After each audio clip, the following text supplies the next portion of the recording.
Hello बच्चों, आज हम पढ़ने जा रहे हैं आपके हिंदी लिटरेचर का चैप्टर आत्मविश्वास, क्लास 6 ICSE। तो सबसे पहले तो हम आत्मविश्वास का मतलब जानेंगे कि आत्मविश्वास का मीनिंग क्या होता है। आत्मविश्वास का मीनिंग इंग्लिश में हम बोलते हैं सेल्फ कॉन्फिडेंस, मतलब आपका अपने आप पे कितना विश्वास है, आप खुद पे कितना भरोसा करते हो, है ना, उसको बोलते हैं आत्मविश्वास। अब ये जो चैप्टर है, इसके जो ऑथर हैं उन्होंने ये बताया है कि हमारे जीवन में आत्मविश्वास का कितना इम्पोर्टेंस है, वो हमारे लिए कितना आवश्यक है ना। तो हम पहले चैप्टर रीड करेंगे, उसके बाद चैप्टर में हमें जो जो मैसेजेस मिलते हैं वो मैं आपको बताऊंगी। तो first we will start with the reading of the chapter. यहाँ से पढ़ेंगे।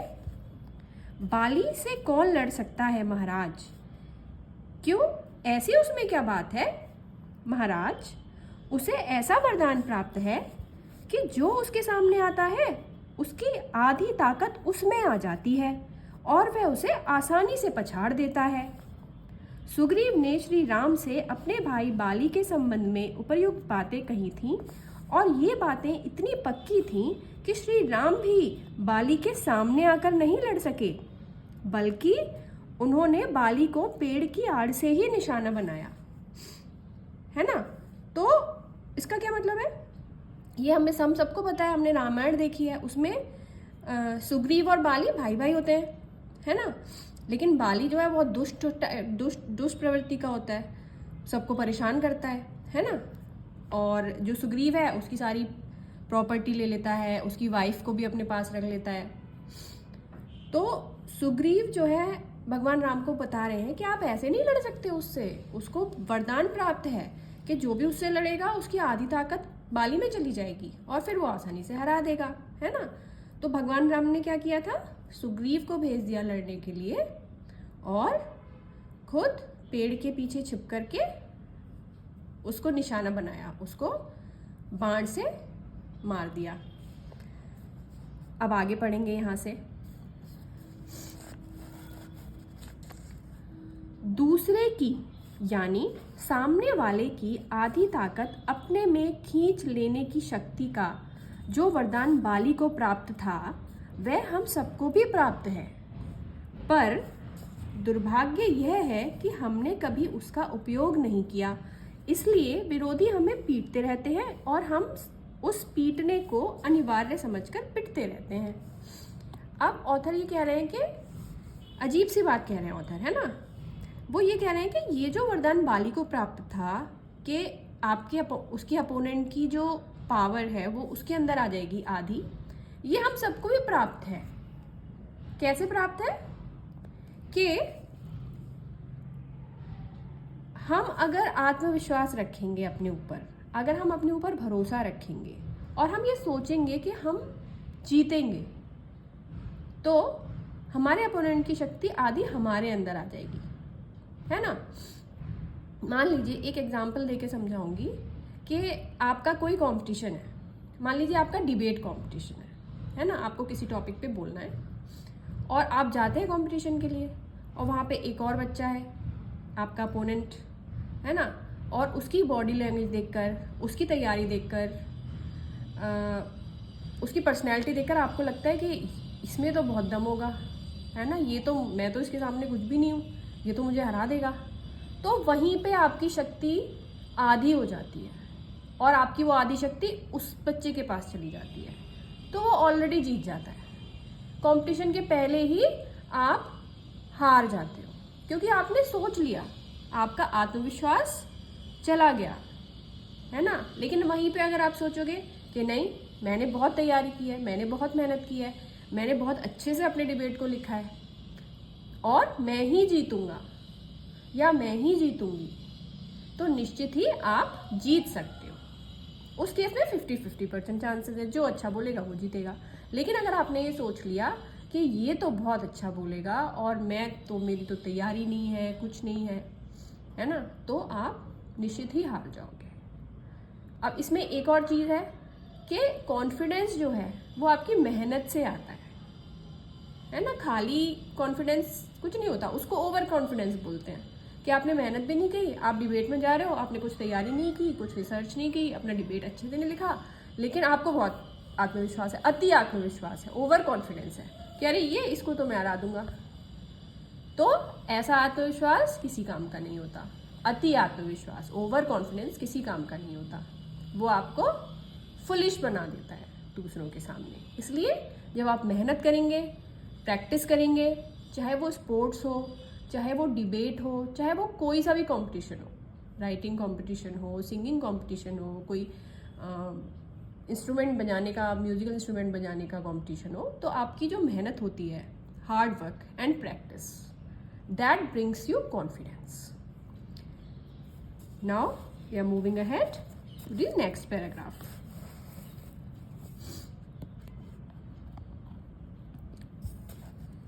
सच बात यह है कि जब कोई विरोधी हमारे सामने आता है तो हम अपनी आत्महीनता से या आत्मविश्वास की कमी से विरोधी का और अपना बल तौले बिना ही उसे अपने से शक्तिशाली मान लेते हैं, है ना। जो अभी मैंने बताया था डिबेट कंपटीशन के एग्जाम्पल से कि हमने पहले ही अपने अपोनेंट को अपने से ज़्यादा शक्तिशाली मान लिया। बस यह मानना हमारी शक्ति को आधा कर देता है। हमने आत्मविश्वास हो तो उससे हम विरोधी को आत्महीन कर सकते हैं। अगर आप कॉन्फिडेंट नजर आएंगे तो सामने वाला अपोनेंट जो है थोड़ा डरेगा आपसे, उसकी शक्ति कम होगी, उसकी आधी शक्ति अपने में ले सकते हैं। आत्मविश्वास का सबसे बड़ा दुश्मन है दुविधा। दुविधा मतलब डाउट, है ना, क्योंकि दुविधा एकाग्रता को नष्ट कर देती है। डाउट जो है, सेल्फ डाउट, वो हमारे फोकस को खत्म कर देता है ना। हम फोकस नहीं कर पाते हैं अपने गोल के ऊपर। आदमी की शक्ति को बांट देती है। आपकी जो शक्ति है वो बंट गई। अब आपका दिमाग इधर उधर चल रहा है, आप फोकस्ड नहीं हो। बस यह आधा इधर और आधा उधर, इस तरह वह खंडित हो जाता है। खंडित हो जाता है मतलब टूट जाता है, बंट जाता है। ठीक है, नेक्स्ट पैराग्राफ। मेरे एक मित्र अपनी पत्नी के साथ जंगल में एक पेड़ के नीचे बैठे बातें कर रहे थे। बातें करते करते पत्नी सो गई और वे उपन्यास पढ़ने लगे। अचानक उन्होंने देखा सामने से उन्हीं की तरफ खूंखार जानवर भेड़िया चला आ रहा है। वे इतने घबरा गए कि पत्नी को सोता छोड़कर ही भाग खड़े हुए। भाग्य से कुछ दूर ही उन्हें एक बंदूकधारी सज्जन मिल गए। वे उनसे घबराते हुए बोले, मेरी पत्नी को बचाइए, भेड़िया उसे खा जाएगा।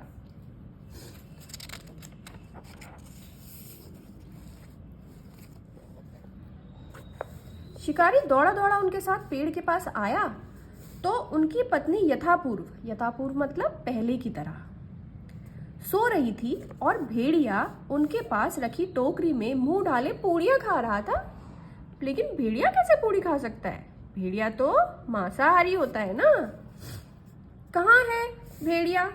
शिकारी ने बंदूक साधते हुए पूछा तो कांपते हुए वे बोले, वह है तो सामने। शिकारी बहुत जोर से हंस पड़ा। भले मानस, यह बेचारा कुत्ता है। मानस का मतलब आदमी, मानव, है ना। क्या क्या बात हुई है? वही कि भय से उन्हें आत्मविश्वासहीन कर दिया। वही कि भय ने उन्हें आत्मविश्वासहीन कर दिया। तो इससे हमें क्या पता चलता है कि शायद वो पहले से डरे होंगे कि हम जंगल में बैठे हैं, है ना, और कहीं से कोई खूंखार जानवर आ सकता है। और उसी डाउट में, वो उसी शंका में थे, उनके दिमाग में वही सब चीज़ें चल रही थी। और जब कुत्ता उनके सामने आया तो वो सही से डिसीजन नहीं ले पाए और सही से देख भी नहीं पाए, है ना। जब फियर होता है आपके दिमाग में तो आप चीज़ों को सही से ऑब्जर्व नहीं कर पाते हो और सही से डिसीजन नहीं ले पाते हो। आपकी ऑब्जर्व करने की और डिसीजन लेने की जो पावर होती है वो कम हो जाती है फियर में, है ना। तो क्योंकि वो पहले से घबराए हुए थे, इस वजह से जब कुत्ता आया तो उन्हें क्या लगा कि भेड़िया आ गया, तो डर के भाग गए, डिसीजन नहीं ले पाए। Next paragraph. तो ये एक एग्जाम्पल था कि जब हमारा दिमाग बटा हुआ होता है, जब हम फोकस नहीं होते हैं और हमारे दिमाग में कुछ फियर होता है, तो हम डिसीजन लेने में कैपेबल नहीं हो पाते हैं। नेक्स्ट एग्जाम्पल क्या दे रहे हैं ऑथर? श्री कृष्ण ने महाभारत में सर्वोत्तम काम यही किया कि पांडवों को उन्होंने आत्मविश्वास से भर दिया। वे अपने कार्य के महत्व को समझते थे। तभी तो पूरे आत्मविश्वास के साथ उन्होंने अर्जुन से कहा, पार्थ परेशान मत हो, युद्ध करो, तुम निश्चित रूप से युद्ध में अपने शत्रुओं पर विजय पाओगे। तो हम सबको पता है कि भगवान कृष्ण जो है वो महाभारत के युद्ध में लड़े नहीं थे, है ना। उन्होंने शस्त्र नहीं उठाया था, वेपन नहीं उठाया था। उनका रोल क्या था कि वो अर्जुन के रथ के सारथी थे। लेकिन उनका एक और काम था, उनका काम था अर्जुन को मोटिवेट करते रहना, उसको उसके दिमाग को फोकस्ड रखना, है ना, कि आपका गोल क्या है। वो हमेशा उसको गोल की याद दिलाते थे, ताकि वो आपके सामने जो चीज़ें हो रही हैं, लोग मर रहे हैं, उसके अपने रिश्तेदार मर रहे हैं, उससे डाउट में ना आ जाए, कंफ्यूज ना हो जाए उसका दिमाग। तो जब जब वो कंफ्यूज होता था तब तब जो भगवान कृष्ण थे उसको सही दिशा देते थे, उसको फोकस देते थे कि तुम्हारा अल्टीमेट एम क्या है, उसकी तरफ तुम काम करो। और उनको पता था कि अर्जुन ने बहुत मेहनत की है ना, ही इज़ अ गुड आर्चरर, तो वो जीतेगा ही अगर उसका फोकस रहा, उसका कॉन्फिडेंस रहा तो। नेक्स्ट एग्जाम्पल, नेताजी सुभाष चंद्र बोस जब आईसीएस माने इंडियन सिविल सर्विसेज, है ना, जैसे अब आईएएस वगैरह होते हैं, पहले आईसीएस का एग्ज़ाम होता था, इंडियन सिविल सर्विसेज का एग्ज़ाम होता था, जब ब्रिटिशर्स इंडिया पे रूल करते थे उस टाइम में। तो नेताजी सुभाष चंद्र बोस जब आईसीएस की प्रतियोगिता में बैठे तो अंग्रेजी परीक्षक ने पूरी तेजी से घूमते हुए बिजली के पंखे की ओर इशारा कर उनसे पूछा, क्या इसकी पंखुड़ियां गिनी जा सकती हैं? सुभाष बाबू ने झट से पंखा बंद कर दिया और बोले, जी हाँ, सुगमता के साथ। सुगमता मीन्स इजीली, विद ईज मैं काउंट कर सकता हूँ इस पंखे की पंखुड़ियां। परीक्षक प्रसन्न हो गया, पर उसने सुभाष बाबू को एक बार और कसौटी पर कसा। ठीक है, उसने एक और परीक्षा उनकी ली। उसने अपनी अंगूठी उनके सामने रखकर पूछा, क्या इसमें से सुभाष चंद्र बोस निकल सकता है? सुभाष बाबू ने अपने नाम का विजिटिंग कार्ड मोड़कर उसमें से निकालते हुए कहा, जी इस तरह। यह है अटूट आत्मविश्वास। इसके अभाव में यदि वे घबरा जाते और ऊट पटांग जवाब देते तो फेल हो जाते। तो यहाँ पे जब एग्जामिनर ने सुभाष चंद्र बोस से पूछा इस तरीके के अजीब सवाल ना, जो कि उनके सिलेबस से भी रिलेटेड नहीं थे, उनका आईसीएस से कुछ लेना देना नहीं, बस गए और इस तरह का सवाल कोई पूछ ले आपसे, है ना, तो आपको क्या लगेगा कि ये कैसा सवाल हुआ। लेकिन वो इतने कॉन्फिडेंट थे, उनको अजीब नहीं लगा। वो इतने कॉन्फिडेंट थे और इतने फोकस थे और मेंटली टफ थे कि उन्होंने उन दोनों सवालों का सही सही आंसर दे दिया बिना घबराए, बिकॉज कॉन्फिडेंट थे, है ना। प्रेजेंस ऑफ माइंड चेक कर रहे थे एग्जामिनर उनका, एंड वो उसमें पास हो गए।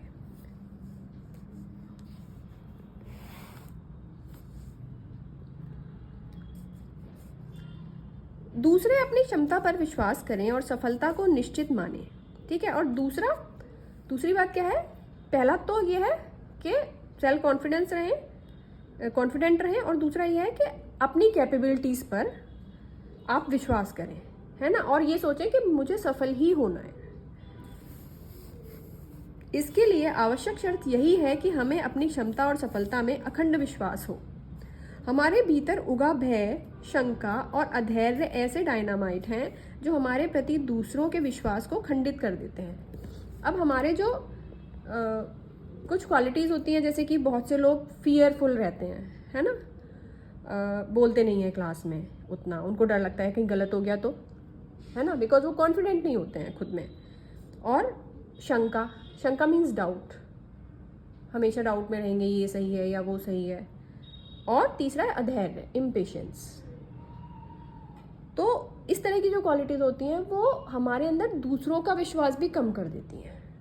अगर आप इन सब क्वालिटीज़ को शो करेंगे, डिस्प्ले करेंगे किसी के भी सामने, मान लीजिए आपने क्लास टीचर के सामने इस तरह की क्वालिटी शो करते हैं, है ना, कि फियरफुल है, डाउट है, कंफ्यूज्ड है हमेशा और इम्पेशेंट है, तो क्लास टीचर भी कोई रिस्पॉन्सिबिलिटी आपको नहीं देगी, है ना। वो बोलेगी पता नहीं ये बच्चा कर पाएगा या नहीं कर पाएगा, इतना कॉन्फिडेंट नहीं लगता, है ना। तो दूसरों का जो विश्वास है उसको भी आप में कम कर देता है ये सब चीज़ें। मूविंग अहेड, हमारे विद्यालय में जो नगर से दूर जंगल में था, 14 वर्ष का एक बालक अपने घर से अकेला पढ़ने आया करता था। कुछ महीने बाद दूसरा बालक भी उसके साथ आने लगा। दूसरा बालक बहुत डरपोक था। वह भूतों और चोरों की कहानियां उसे सुनाया करता था। इसका ऐसा प्रभाव पड़ा कि पहला बालक भी डरपोक हो गया और वे दोनों मेरी प्रतीक्षा करते रहते कि मैं चलूं तो वो भी मेरे साथ चलें। तो यहाँ पे एक और एग्जाम्पल दिया है ऑथर ने कि 2 बच्चे थे एक ही स्कूल, एक बच्चा था वो बहुत दूर एक स्कूल में जाता था 14 किलोमीटर, है ना, अकेला जाता था। जब अकेला जाता था उसको कोई डर नहीं लगता था, आराम से जाता था। लेकिन फिर क्या हुआ, एक और बच्चे ने वो स्कूल ज्वाइन किया और वो उसके साथ जाने लगा। और वो बच्चा जो था नया वाला वो बहुत डरपोक था और वो पहले वाले बच्चे को इस तरह की कहानियां सुनाया करता था, भूतों की, चोरों की, है ना, डराने वाली कहानियां। तो उस बच्चे का पहले वाले बच्चे पे बैड इन्फ्लुएंस आया, है ना, क्योंकि वो जो नया बच्चा था वो नेगेटिव टाइप की बातें करता था, डर की बात करता था, फियर की बात करता था। तो पहले वाला बच्चा भी डरने लगा, जबकि पहले वो अकेला जाता था स्कूल, तब उसको कोई परेशानी नहीं होती थी, है ना। तो यहाँ पे जो लोग, आपकी संगति कैसी है, कंपनी कैसी है, आपके दोस्त कैसे हैं, उसका बहुत फ़र्क पड़ता है। अगर आपके दोस्त पॉजिटिव हैं, है ना, और अच्छे कामों में हैं और अच्छी पढ़ाई की बातें करते हैं, हमेशा अपने टाइम को यूटिलाइज़ करने की बातें करते हैं, तो इस तरह के फ्रेंड्स हमको बनाने चाहिए। और जो नेगेटिव बातें करते हैं, शरारतें करते हैं, बदमाशी करते हैं, उनसे हमें दूर रहना चाहिए, है ना। तो सूत्र यह बनता है, तो ये जो ऊपर वाली कहानी है इसका सूत्र यह बनता है, मैसेज ये बनता है, यह प्रिंसिपल ये बनता है कि हतोत्साहियों मीन्स जो लोग हमारा उत्साह कम कर दें, ऐसे लोगों को हतोत्साही लोग बोलते हैं। हतोत्साहियों, निराशावादियों, डरपोकों, निराशावादियों मीन्स नेगेटिव थिंकिंग वाले लोग, और डरपोकों, है ना, कावर्ड्स, और सदा असफलता की ही मरसिया पड़ने वालों के संपर्क से दूर रहो, है ना। मरसिया मीन्स कि दुखड़ा रोने वाले, हमेशा जो असफलता की ही बातें करते रहते हैं, इन ऐसे लोगों से दूर रहना चाहिए हमको। नीति का वचन है कि जहाँ अपने कुल की और अपने देश की निंदा हो और उसका मुंह तोड़ उत्तर देना संभव ना हो, वहाँ से उठ जाना चाहिए।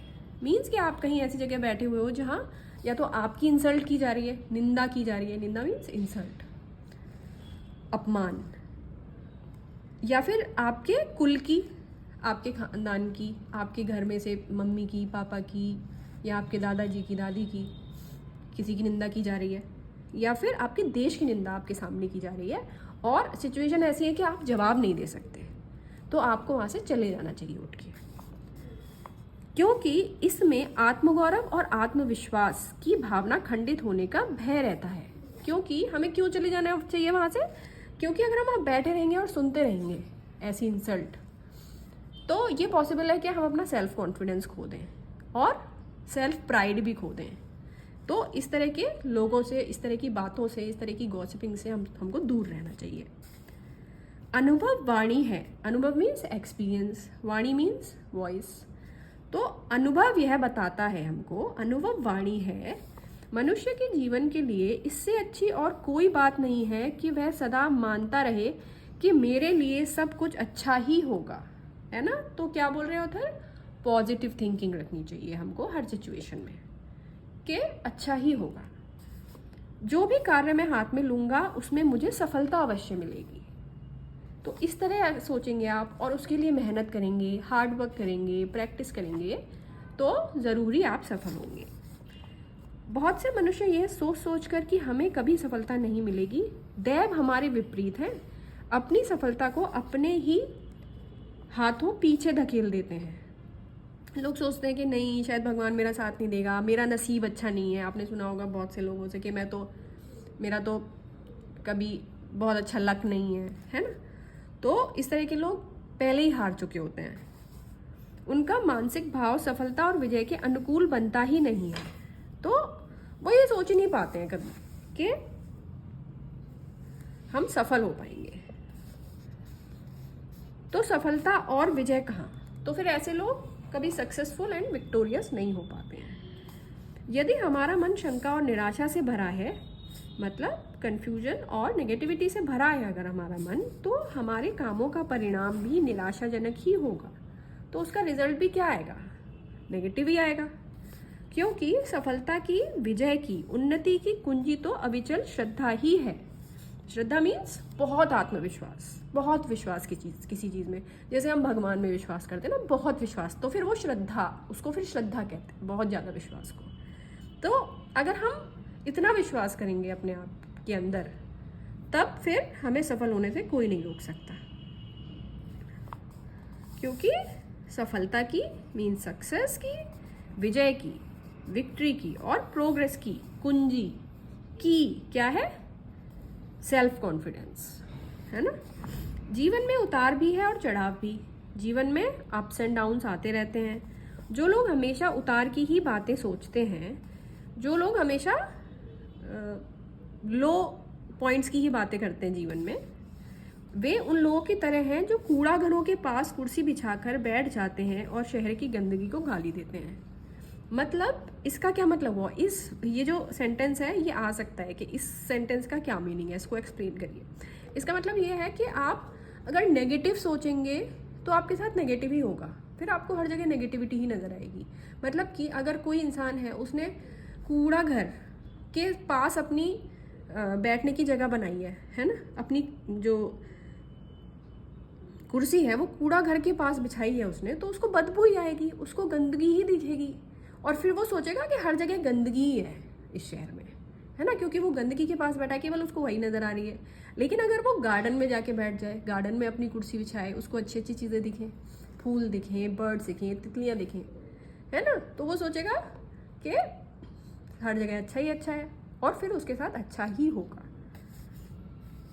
जन्म से दृष्टिहीन बधिर, दृष्टिहीन मीन्स ब्लाइंड, बधिर मीन्स जो सुन नहीं सकते, डेफ, पर विचारक और लेखिका के रूप में विश्वविख्यात हेलन केलर की यह सूक्ति सदा याद रखिए कि सुख का एक द्वार बंद होने पर तुरंत दूसरा खुल जाता है, लेकिन कई बार हम उस बंद द्वार की ओर इतनी तल्लीनता से ताकते रहते हैं कि हमारे लिए जो द्वार खोल दिया गया है हम उसे देख ही नहीं पाते हैं। तो उन्होंने बोला था कि कभी कभी हम जो करना चाहते हैं वो कर नहीं पाते हैं, वो डोर हमारे लिए बंद हो जाता है ना। लेकिन जब वो डोर बंद होता है तो एक दूसरा डोर खुलता है, लेकिन हम क्या करते हैं, वो जो बंद डोर है उसको देखने में हम इतना टाइम गुजार देते हैं, हम अपनी दृष्टि उससे हटाते ही नहीं हैं, हम उसी के बारे में सोचते रहते हैं कि ये मेरा काम सफल क्यों नहीं हुआ, मैं सक्सेसफुल क्यों नहीं हुई इसमें, कि हमारा ध्यान दूसरी अपॉर्चुनिटी की तरफ जाता ही नहीं है ना। तो हमें मूव ऑन करना चाहिए लाइफ में और नई अपॉर्चुनिटीज ढूंढनी चाहिए। युद्ध में वे विजयी नहीं होते जो खंदक मीन्स जो बहुत गहरे गड्ढे होते हैं उनको खंदक बोलते हैं, जो खंदक खाइयों को ताकते झांकते हैं। विजय माला मतलब जीत की माला पड़ती है उनके गले जो अपनी संपूर्ण शक्ति को तौलकर छलांग लगाते हैं, खतरों से खेलते हैं। जीवन के इस अनुभव को कभी मत भूलिए, जो हड़बड़ा के रह गया वो रह गया इधर, जिसने लगाई एड़ वो खंदक के पार था, है ना। तो जो हड़बड़ा गया, जो कंफ्यूज हो गया, वो तो इधर ही रह गया। मतलब मान लीजिए कि आपको बहुत बड़ा गड्ढा पार करना है, तो जो कंफ्यूज हो गया, हड़बड़ा गया, वो इधर ही रह गया, वो हिम्मत ही नहीं जुटा पाया कि उसको पार कर ले।